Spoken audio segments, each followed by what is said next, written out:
אחת נכונה.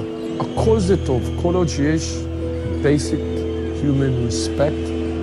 אם אתה בן אדם, אנשים ילכו אחריך. ב-1981 דיוויד בלאט הגיע לכאן עם נבחרת ארצות הברית למכבייה והתאהב בישראליות.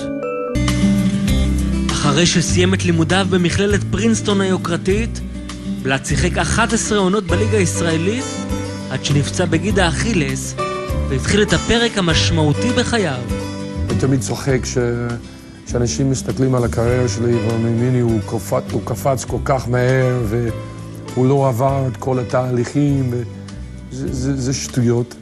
אני אימנתי כל רמה שיש בכדורסל הישראלי, כי אני אימנתי כל שנה שהייתי שחקן כדורסל מקצועני. קריירת האימון של בלאט בנויה מיסודה מהערכים שינק בארצות הברית. היה גנרל מפורסם בצבא האמריקאי, ג'ורג' פטון, שאמר שבשביל לדעת כמה לדרוש מהחיילים, הוא היה צריך לחיות בדיוק כמוהם. לאכול, לישון, ללכת, לעבוד. אותם ערכים עזרו לו למתג את עצמו כאחד המאמנים הגדולים ביבשת.